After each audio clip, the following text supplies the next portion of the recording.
Okay, almost a minute to the time, so maybe we'll get started. The reason I'm waiting is for our online audience as well, and I hope they get the time to join into this conversation. So good morning and welcome again, and a big welcome to our online audience and viewers. It's great that conversations such as these now have the ability to spread beyond the confines of a room. And I think what we're discussing here is important.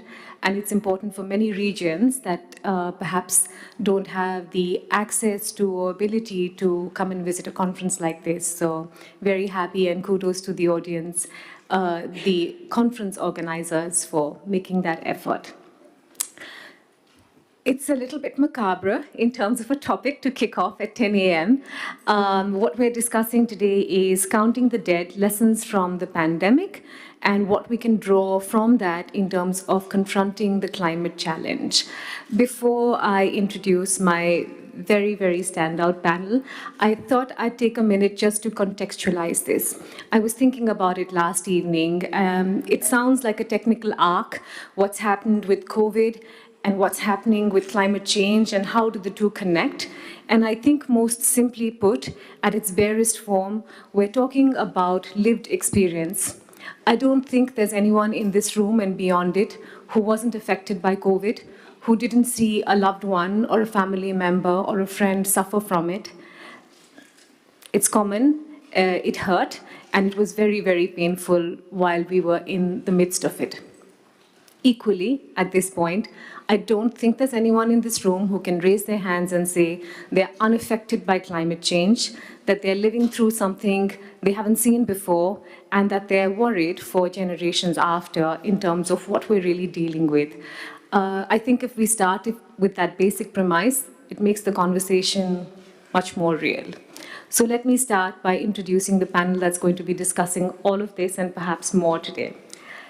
Sondre Solstad is the Economist senior data journalist. He built the publication's COVID death model, and that's actually been used and widely standardized by many news organizations, also implemented and used by the WHO. And he's going to talk a little bit about the processes that go into really systematizing something when you're living through a period of such intense grief. Bilal Mateen is the clinical technology lead and senior manager for digital tech at the Wellcome Trust. For those of you who are not familiar with their work, they're a global health philanthropy fund. He manages many millions of dollars. And for anyone who's interested in work around health journalism, he's the man to catch after this panel and get some time for a coffee with and get to know what they're doing and what they're interested in. And Amruta Byatnal is the Inclusive Economies editor at Thomson Reuters Foundation, a new role for her. Before that, she was a journalist and very much at the forefront in terms of documenting what was happening with COVID and what was happening with the number of uncounted deaths, particularly in geographies like India, where I think it was a spectacular clash between systems failing and establishments not always living up to the trust that was expected from them. So let's keep that at the back of our minds as we open up the conversation. Welcome to the three of you. Thank you for joining in.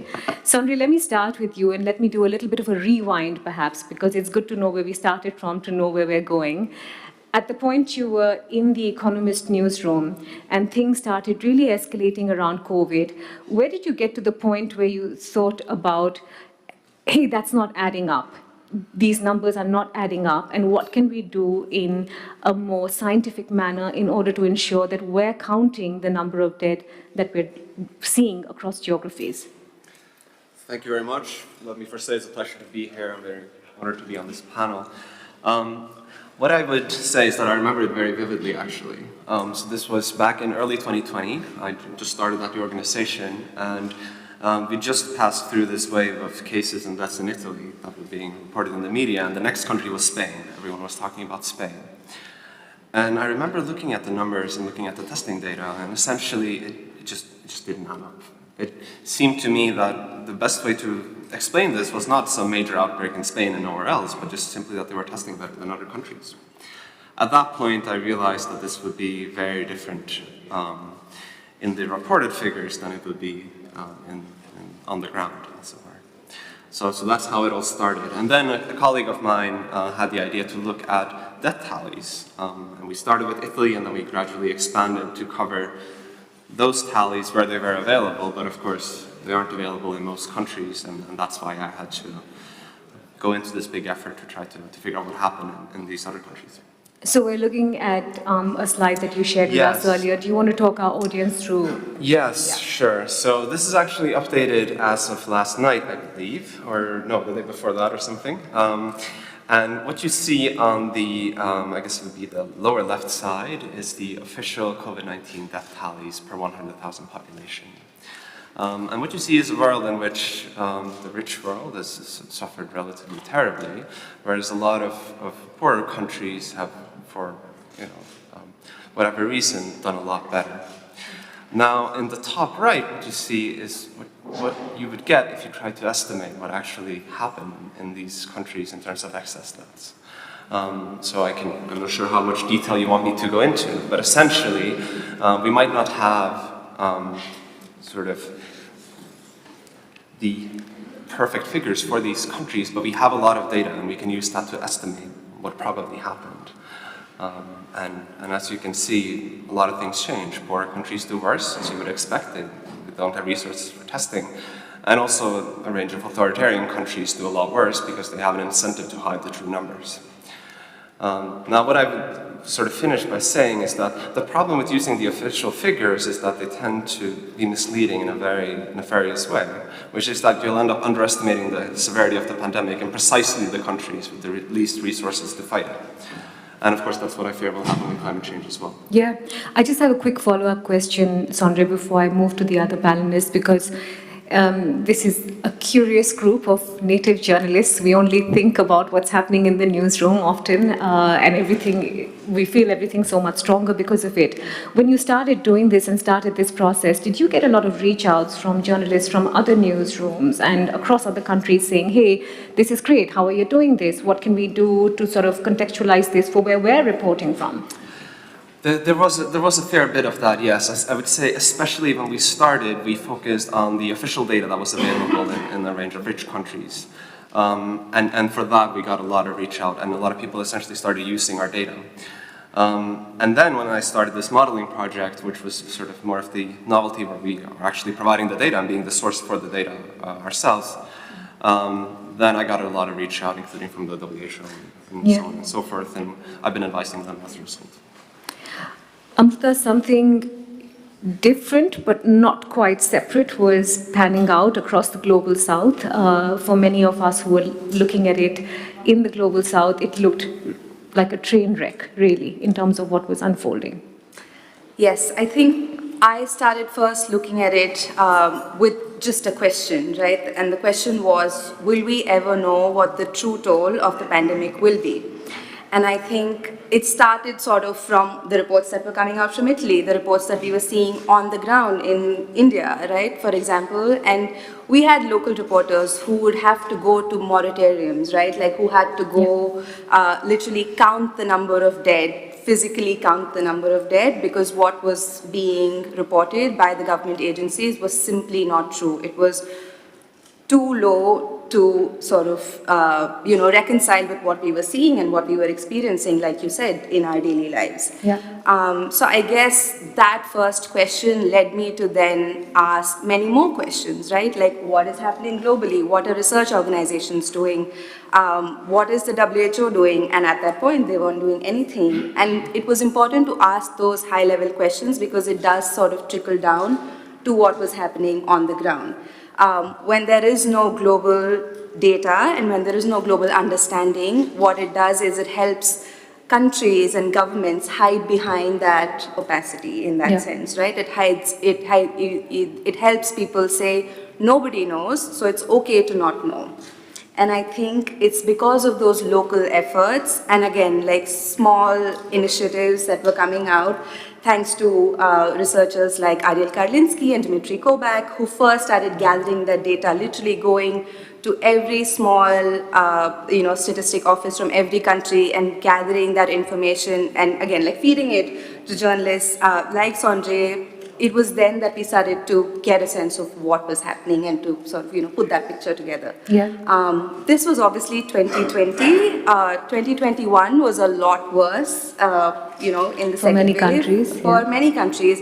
And it kind of went from that to knowing what to ask, what questions to ask, and then knowing where to go to look for those answers. Yeah.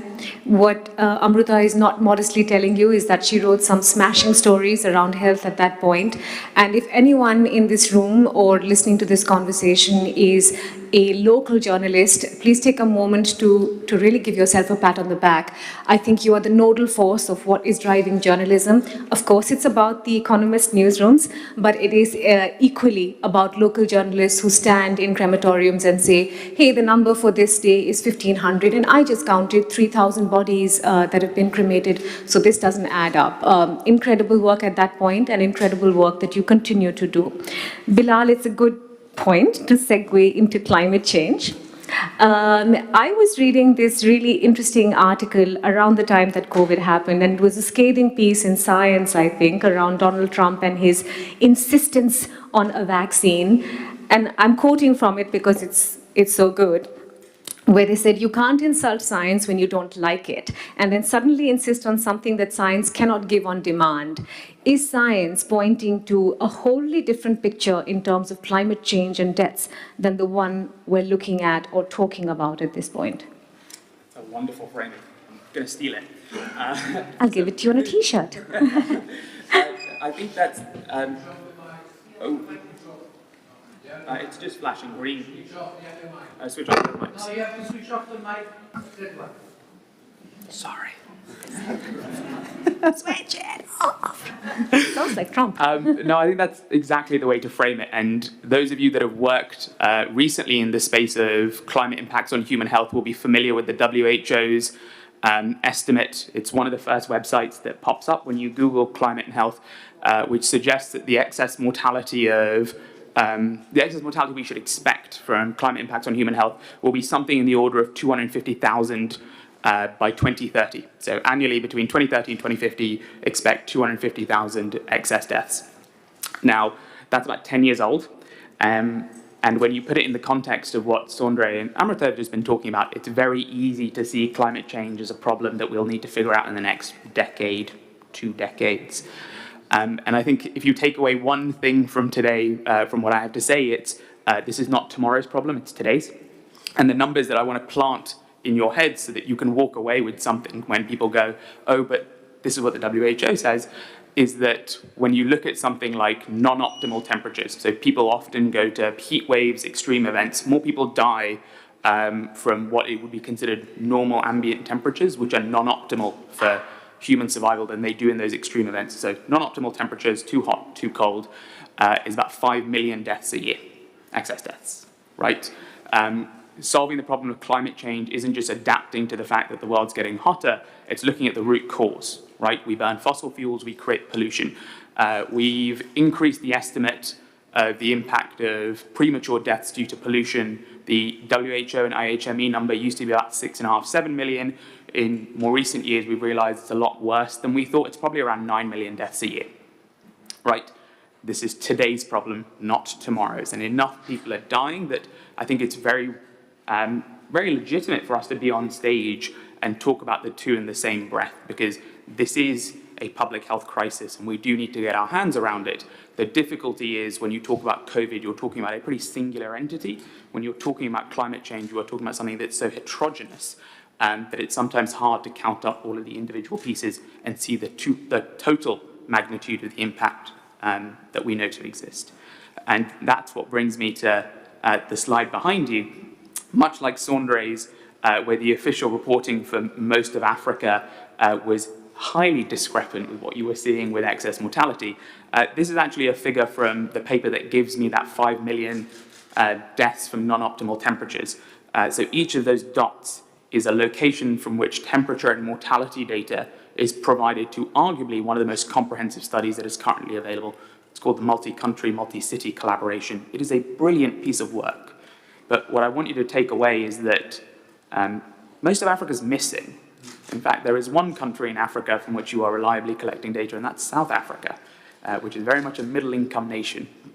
And when we talk about the impacts of climate change, we expect those impacts to be disproportionately burdened on those that have, one, contributed least to the problem and are most vulnerable to it for a whole series of other reasons that tie into socioeconomics, demographics, low-income countries, right? And the fact that we're not counting them, the fact that they're not part of the conversation means that what we are seeing is the lived experience of people in high-income nations who have the ability to adapt to these problems, not everyone and definitely not the communities most impacted by it.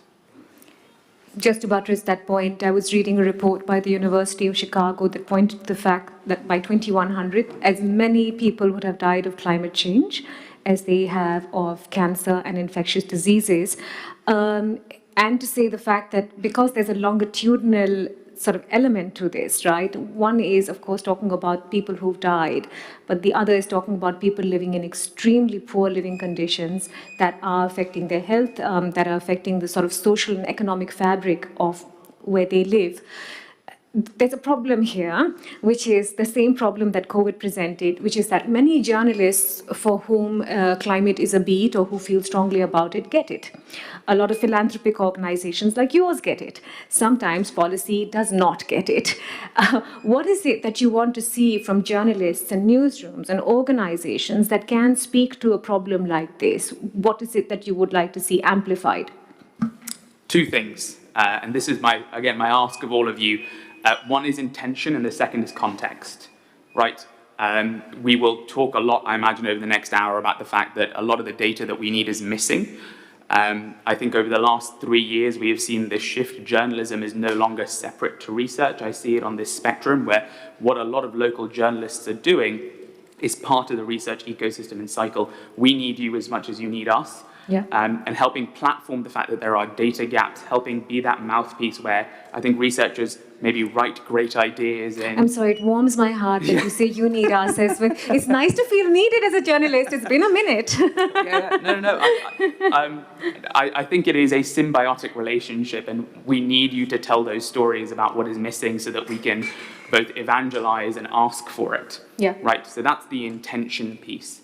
Be our partner in shifting the needle on these big problems. The other one is context, and I love the pandemic analogy here because it gives me access to stories that I can tell. But one of the great ones is in several African countries, you see Lassa fever rip through the country every year, but it tends to be a disease of young children and women, and people weren't really clear on why they were seeing that pattern. Up until they sent in some ethnographers who spent 2 years doing a bit of research, something that I imagine your local journalist could have told you in a few hours from a couple of conversations, which is crime in the area was very high. People who were storing food outside in large containers started bringing food indoors at night to store it. When you bring that food indoors, what you also bring are rats that are one of the key vectors for infectious diseases like Lassa fever.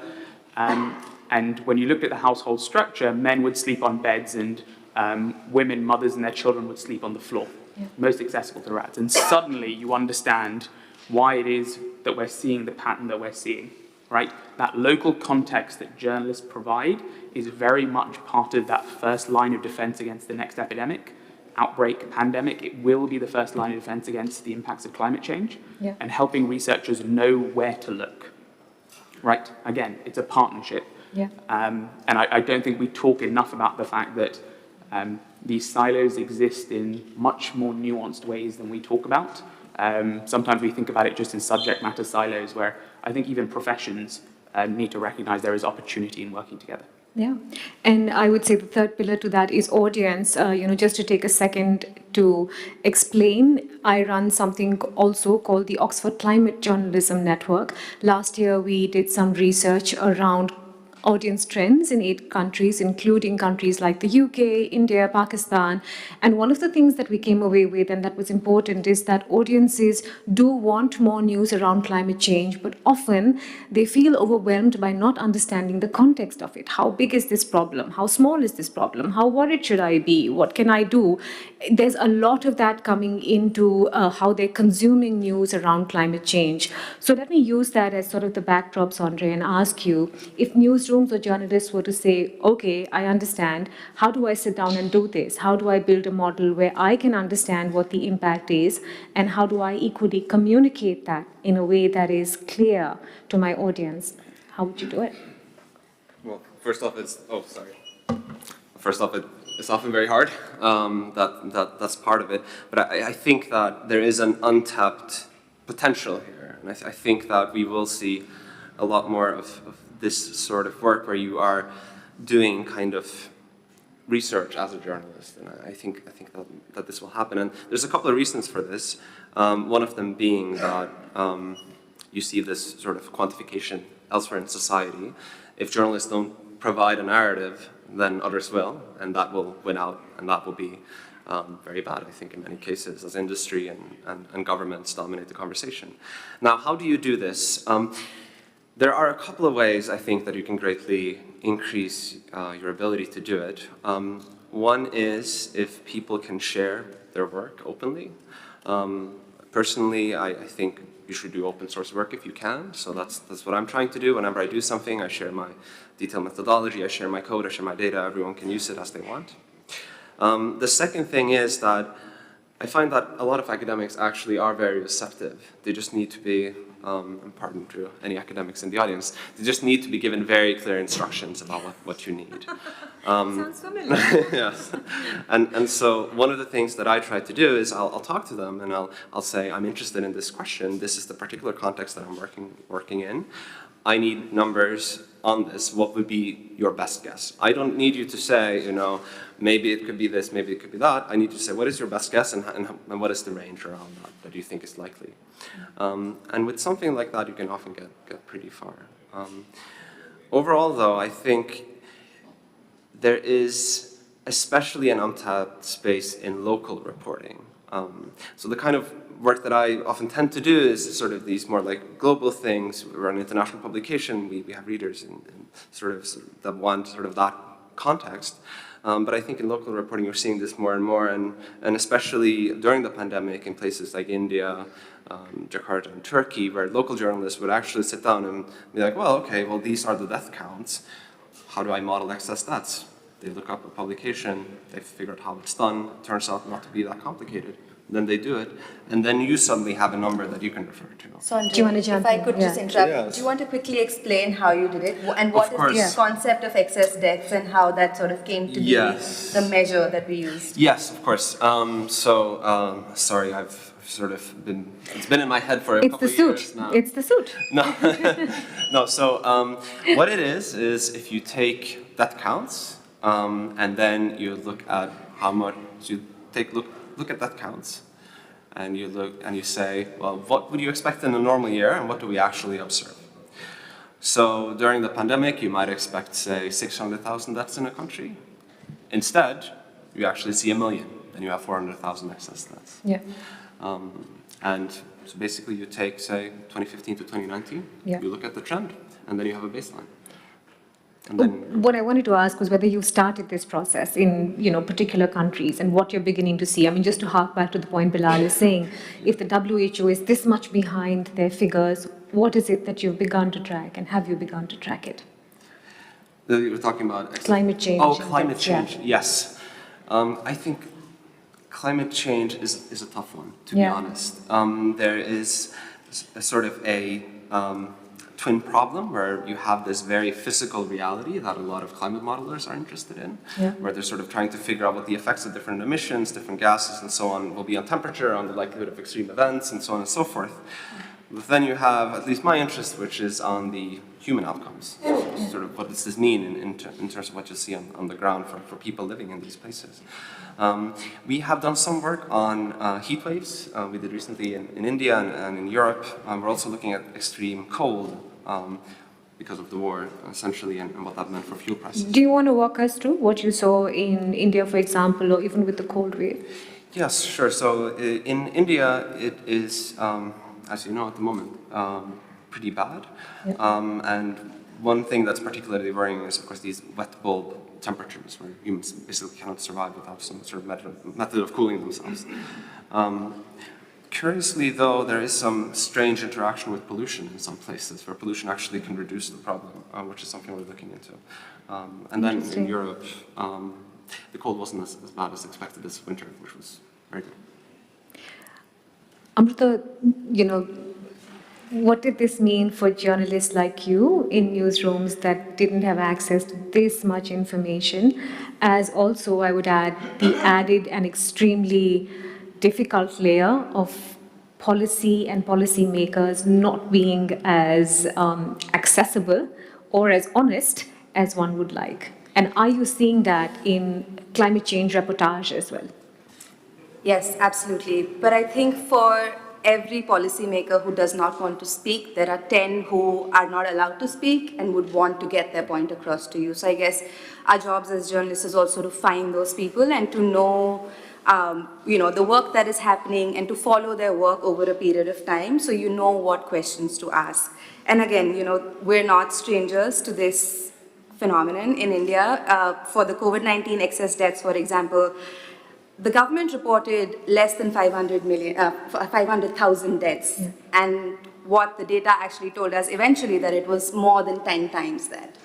So, when you juxtapose that with what is happening with climate change right now, specifically with heat waves, because that is something that we're literally dealing with as we speak, the number that the Indian government reported last year was ridiculously low. Yeah. And when you see what's happening on the ground, you see the number of hospitalizations, you see the number of people who cannot get to work because of heat waves. It brings me back to Bilal's question of who are the most, impacted, but who are the ones that we're not tracking.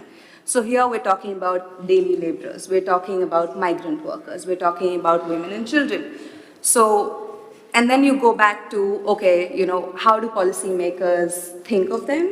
And are they even, looking at that question? Or does it matter to them about who's actually just coming to the fore and what are the numbers that are being reported at that global level? So I think as local reporters, it's important for us to understand that whatever numbers that we are seeing on the ground are important, even if they don't align at that moment with what the government is putting out, with what the international agencies are putting out, because if COVID has taught us anything, it's that they catch up, eventually. Yeah. Bilal, and this is a question more to newsrooms and especially the large media organizations that have the capability to do this. Is there enough support for journalists who are trying to tell this story in as honest a fashion as possible? Just as an example, Pakistan went through a devastating series of floods. Not the first one. There is a vicious pattern to it, again and again and again and again. But if you speak to most journalists based out of there or construct conversations around that, you'll find that 9 times out of 10, the focus of the reportage is around policy failure, which it well might be, but the fact that there is a pattern to this and that pattern equals climate change is something that goes unreported. And I hesitate to point a finger at the journalist because I'm not sure how well he or she is being supported with information or context, as you said. Any thoughts on that? I don't think the journalists are at fault at all, and it's been part of the way that we've talked about building the field, that we recognize we are bringing two very disparate communities, the climate and health community, together to start talking about attribution science, which is a really complicated set of methods. We have not mastered the art of this. There are bits of pandemic science that we have had for 100 years. We were talking about this last night. The original paper describing the R number in a malaria outbreak is in the Wellcome collection archives, right? This is well-trodden paths that we are trying to bring into data journalism. Where it comes to climate and health, these are researchers figuring out how to do this for the first time and recognizing that a lot of the open data sets that folks have access to aren't fit for purpose. So the thing that people default to is these global reanalysis products that large institutions like the European Centre for Media and Weather Forecasting put together. And what it does is it takes meteorological station information from around the world, which is points, very hard to model with, and turns it into a beautifully gridded map where in, let's say, 100-kilometer grid squares, I can tell you the temperature every hour. Right, which is great. It makes the job so much easier, but it goes back to that little slide I showed, because I can show you the exact same slide for where are the Met stations providing information for these large global reanalysis products, they're from high-income countries, right?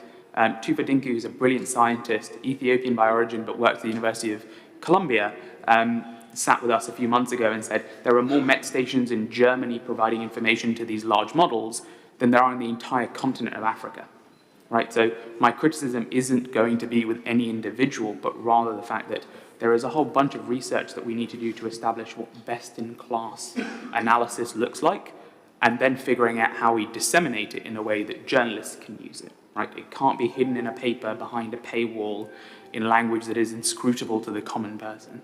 Yeah. So I think there is a challenge for researchers that we articulate to them every day, which is how do we make this more open, right? How do we share the code? But equally, what does good look like? And to answer your question, I don't think journalists get enough support. I don't think researchers are getting enough support, which is why we've been advocating for more investment in the field.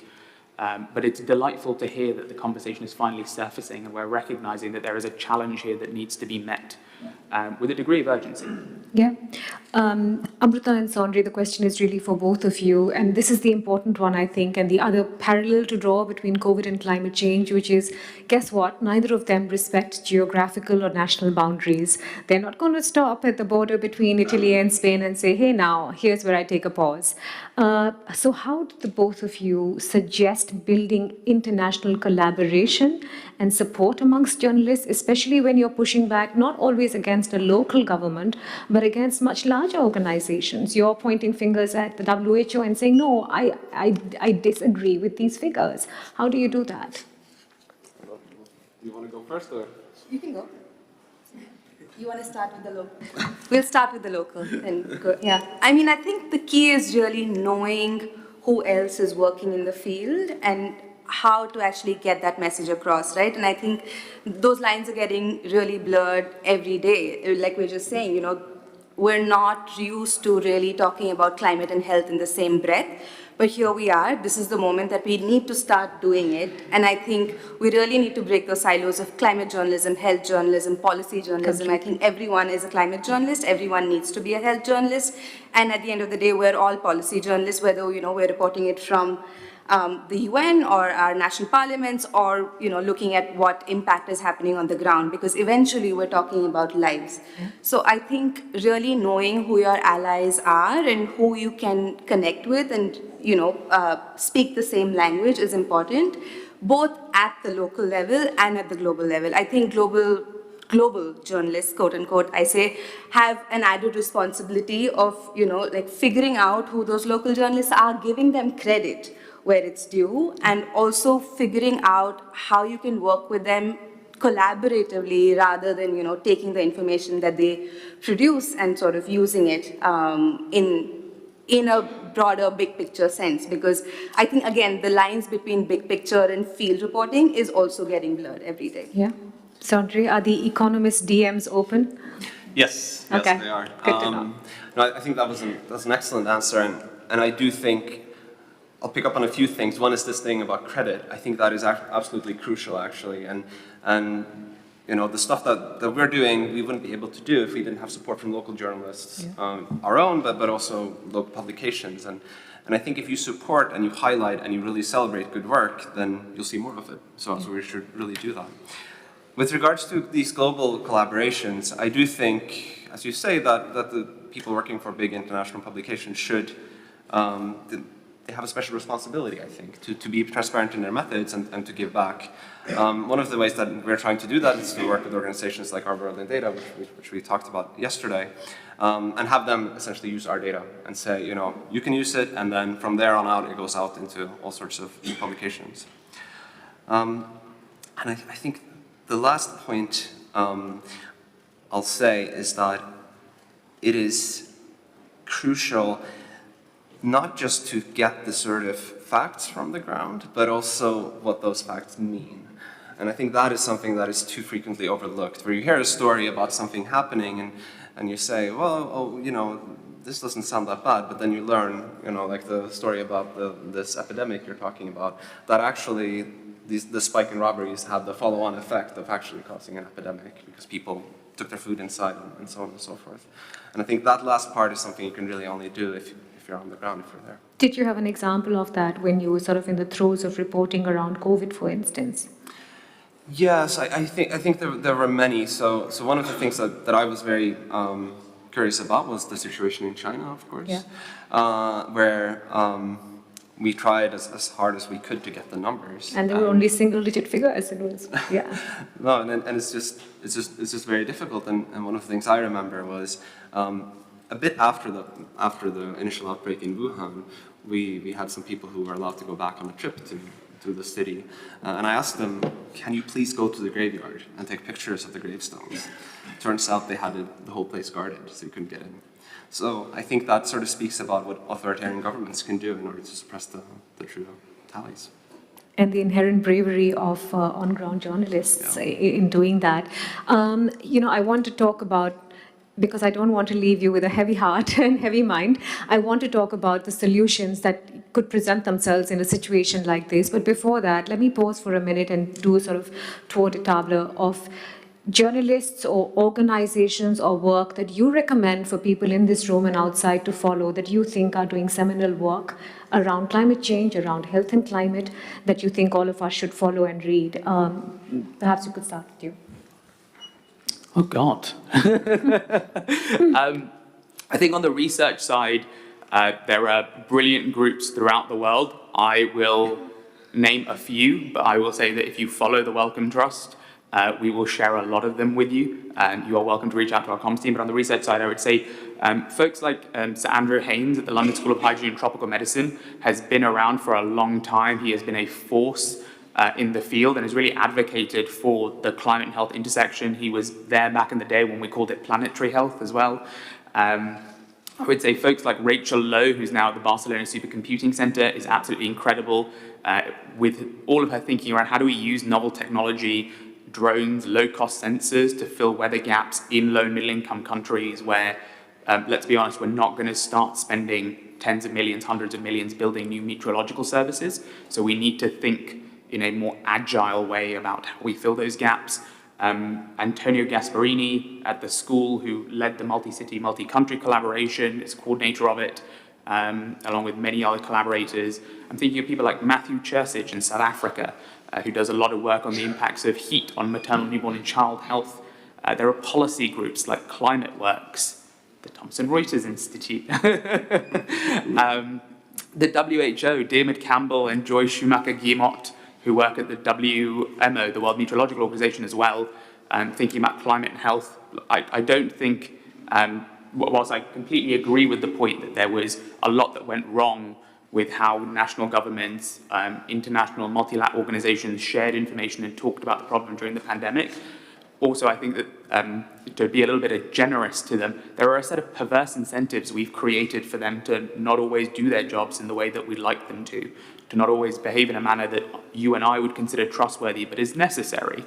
And yeah, I would love to find a way to bring folks like the WHO, WMO into the fold and find a way to meaningfully work with them, because let's be honest, none of us are solving this alone, and having an enormous member state organization on our side couldn't hurt. Yeah, I'll stop there. I could ramble. I think in India, the organization that did a lot of the excess mortality work, especially during COVID-19, and continues to do so much more in climate change, is Scroll. Again, the data journalist Rukmini first started publishing her stories on Scroll, and that's how we kind of found out what is the extent of excess mortality in specific states, and that led us to, the national number. The organization PARI, which is the People's Archive of Rural India, really gets to the core of human stories, right? And that's where these silos are being shattered literally every day, where you're like, yes, this is how health affects climate, affects policy. I think, I'll leave the audience with these two, because I think that's the core of sort of what's happening on the ground and what everyone needs to know about. Well, there's one publication that I would like you all to read, of course, but beyond that, I think there's, at the global level, to talk about that, I think the FT and the New York Times and all these, the usual suspects are doing a lot of great work.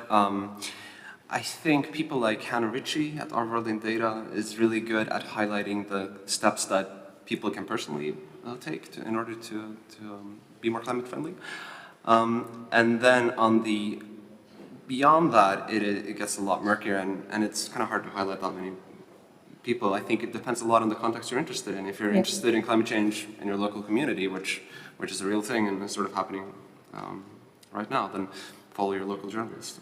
Yeah, I would also add think tanks. I think they did quite a bit of work in the South Asian context. Places like CMIE, CPR did quite a bit of work around, especially what was happening in rural India and parts of South Asia. So let me sort of throw a couple of ideas at you and tell me if they land in terms of good solutions. The first one, and Sondre, I think you speak well to this, is that adversity prompts innovation. Do you think you would have come up with as fantastic solutions as you did if it weren't for that period in time?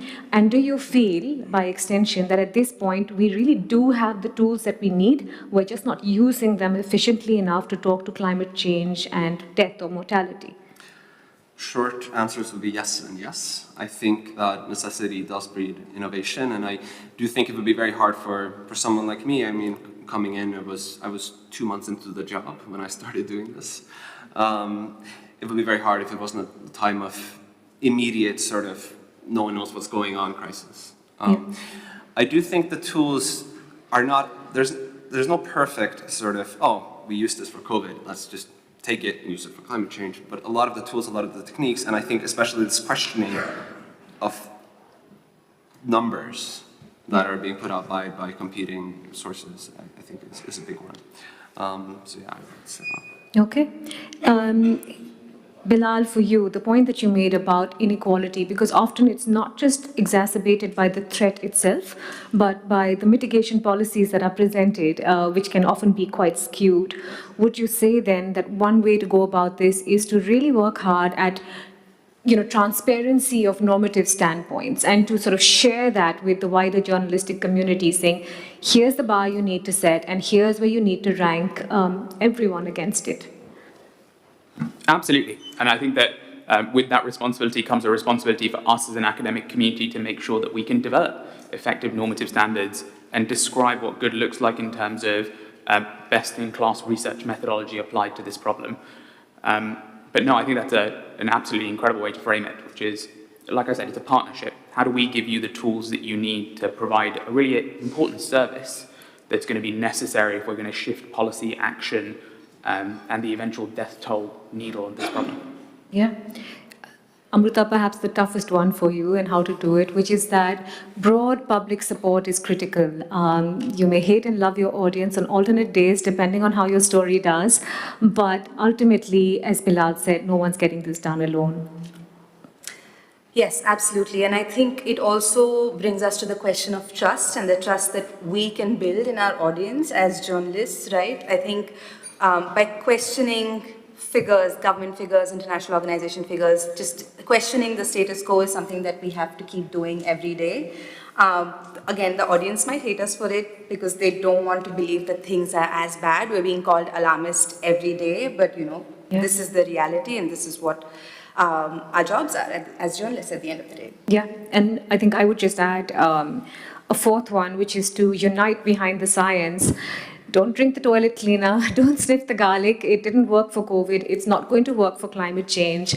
I know it's not a happy topic. I certainly think when there's reason to celebrate, we must do that. As journalists sometimes, and especially with climate, you tend to go down a very dark hole. But you can't disregard what's happening in front of you. So as promised, it's now time for you and your questions. If you could raise your hand and I could point towards you and a mic will reach you. The lady in front, if we could get her a mic, please.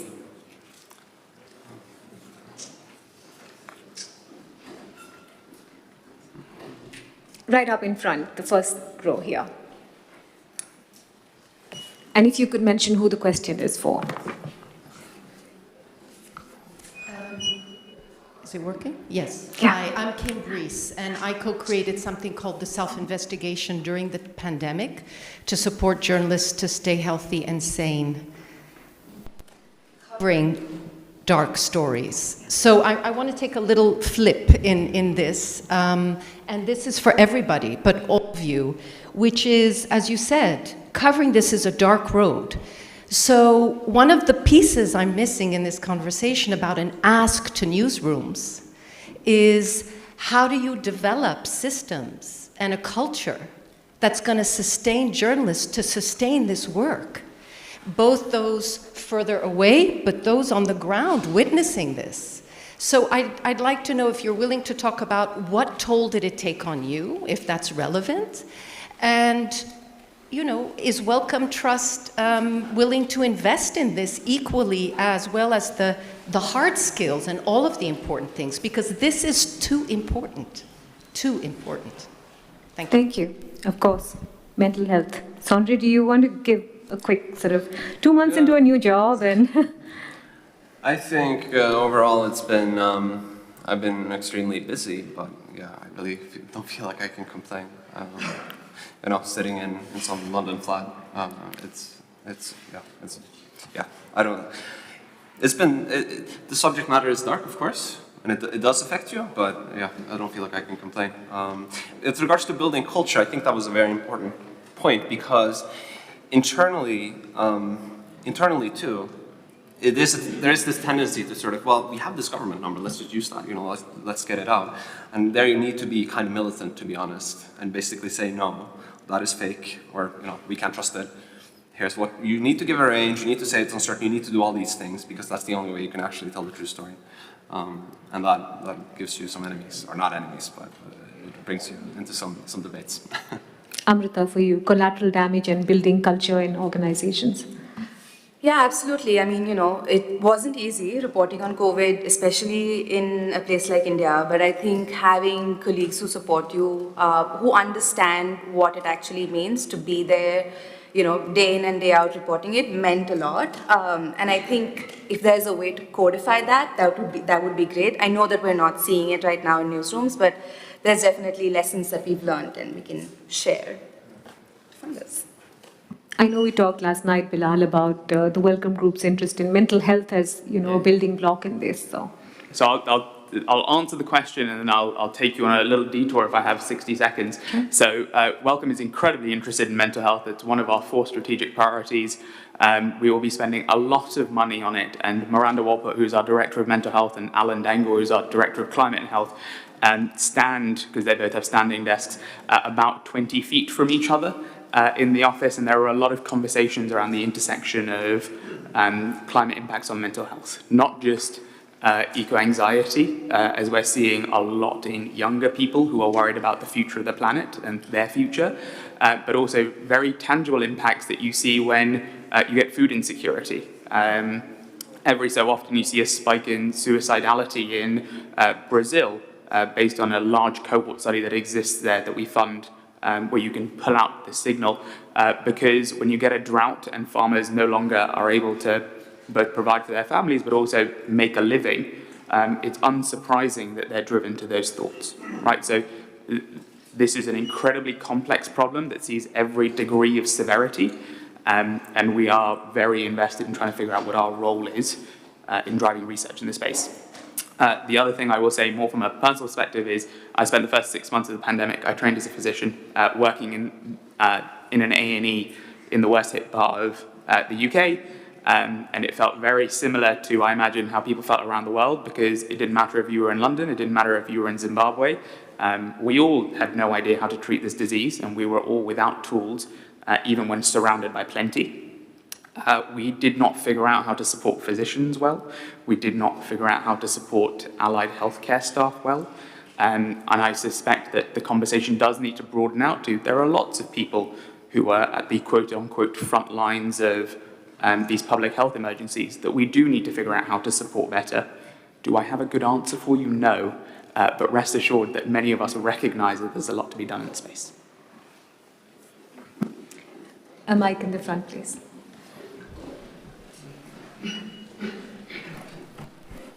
Hi, my name is Ankur Paliwal. I'm an independent journalist in India. Incredible panel, a great conversation. One question, it's about the technicality and complexity of recording deaths as due to climate change, because now increasingly diseases like diarrhea, malaria have an increasing climate angle to them. Yeah. But I don't know if on the ground they are being recorded as due to climate change. It's also a question of resources. in lower income countries, then expertise, they might just record it as diarrhea or malaria or something else. We would probably not know that if it is a climate angle and if they should be recorded both in the diarrhea column and the climate change column. So I don't know how to get around that. Yeah, no, great question. And it's a slippery slope, isn't it, Sondre? I mean, now it's also linked to cardiovascular diseases and unborn fetuses. How do you track this in sort of a measurable way? Yes, it's extremely difficult. So the way that I would approach it would be through this excess death methodology, where you look at the sort of beyond what you would expect. The problem is that what you would expect is really hard to know, right? What would the world look like without climate change and without it accelerating? And the further we go on this dark path, the harder that will be. I think ultimately this will be very hard to detect in the same way as COVID was at the local level, because it is just sort of less spiky, if you will. You could see the waves with COVID, you could really just see it visually if you just plotted it over time. But for climate change, it might be more of a slow and steady increase, I'm afraid. I think we have just enough time for one final. Oh, yeah, please, come on, jump in. Because this is arguably my favorite topic in the world. Amruta was just chanting the three letters I love, which is ICD, the International Classification and Diagnostic Manual, which is arguably how we record who's dying of what where, owned by the WHO. And anyone have any ideas about how many COVID codes we had to release to be able to start counting COVID death directly? Although not perfect, high-income countries weren't doing badly. We released 2 codes, right? That's what it required. And when you go through the ICD and you ask yourself how many codes would we have to release to begin to understand what the impacts of climate change are, we don't know, but it's definitely a lot more than 2, right? Because how do you capture person is having a mental health crisis secondary to drought, which caused poor farming output, which caused food insecurity? Like, most of those things would never even be captured in the ICD. And then you look at other things that the WHO have created, like the verbal autopsy. Where's the recognition of environmental risk factors, climate-related risk factors in the verbal autopsy? Noticeably absent. So completely take your point. It is something that requires quite a technical push, and rest assured that the former director of the Wellcome Trust is now the chief scientist at the WHO, Sir Jeremy Farrar, and it is singularly the thing that I think he's annoyed of hearing from me, but fingers crossed we'll get something done. Excellent. I'm afraid we're completely out of time, but please feel free to reach out to these good folks through the course of the festival and have as many conversations as you'd like. I'd like to take a minute to quickly applaud what's been a fantastic conversation and really rich with all your nuance and context. Thank you very much, everyone.